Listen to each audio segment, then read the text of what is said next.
బెంగళూరు నుంచి హైదరాబాద్ వెళ్తున్న ఇండిగో విమానం వాతావరణం అనుకూలించకపోవడంతో గన్నవరం ఎయిర్పోర్టులో అత్యవసర ల్యాండింగ్ అయింది.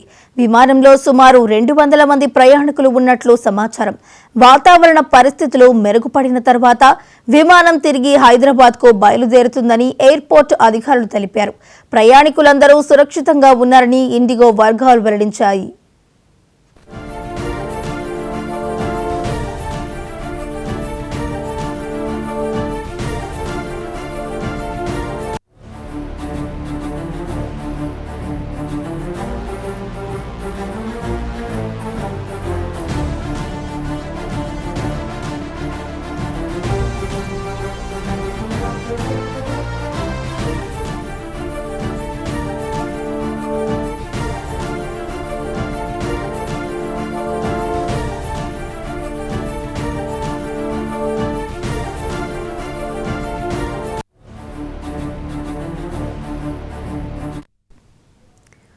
బెంగళూరు నుంచి హైదరాబాద్ వెళ్తున్న ఇండిగో విమానం వాతావరణం అనుకూలించకపోవడంతో గన్నవరం ఎయిర్పోర్టులో అత్యవసర ల్యాండింగ్ అయ్యింది. విమానంలో సుమారు 200 మంది ప్రయాణికులు ఉన్నట్లు సమాచారం. వాతావరణ పరిస్థితులు మెరుగుపడిన తర్వాత విమానం తిరిగి హైదరాబాద్కు బయలుదేరుతుందని ఎయిర్పోర్ట్ అధికారులు తెలిపారు. ప్రయాణికులందరూ సురక్షితంగా ఉన్నారని ఇండిగో వర్గాలు వెల్లడించాయి.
బెంగళూరు నుంచి హైదరాబాద్ వెళ్తున్న ఇండిగో విమానం వాతావరణం అనుకూలించకపోవడంతో అయితే గన్నవరం ఎయిర్పోర్టులో అత్యవసర ల్యాండింగ్ అయినట్టు తెలుస్తోంది.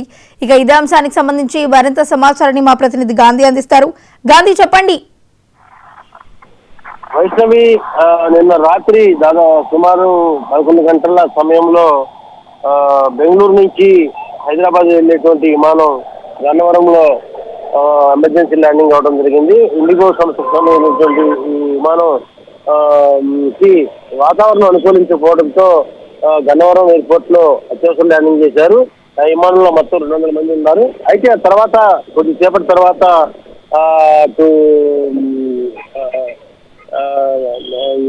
వాతావరణం అంతా కూడా అనుకూలించడంతో అక్కడి నుంచి హైదరాబాద్ నుంచి ఏవియేషన్ సంబంధించినటువంటి విభాగం నుంచి కూడా క్లియరెన్స్ రావడంతో మళ్ళీ బెంగళూరుకి బయలుదేరే విమానం వెళ్ళడం జరిగింది. అయితే ప్రయాణికులు అయితే మాత్రం ఈ ఘటనతో కొంత ఆందోళన పరిస్థితి ఉంది. ఎందుకంటే ఇటీవల కాలంలో కొన్ని సందర్భాల్లో విమానాలు కొంత టెక్నికల్ గా ప్రాబ్లం వచ్చి ఆగిపోవడం, ఇటీవల అహ్మదాబాద్ లో కూడా విమానం క్రాష్ అవడంతో కొంత ప్రయాణికులు అయితే మాత్రం కొంత ఆందోళన నెలకొంది. అయితే గన్నవరం ఎయిర్పోర్ట్ లో సేఫ్ ల్యాండింగ్ అయిన తర్వాత కొంత ఊపిరి పీల్చుకున్నారు. అయితే కేవలం వాతావరణం అనుకూలించకపోవడంతోనే అక్కడికి ల్యాండింగ్ అవడంతో మళ్ళీ అక్కడి నుంచి క్లియరెన్స్ రావడంతో మళ్ళీ బయలుదేరి సుమారు 12 గంటల సమయంలో ఆ విమానం బెంగళూరుకి వెళ్ళడం జరిగింది. Right, thank you Gandhi.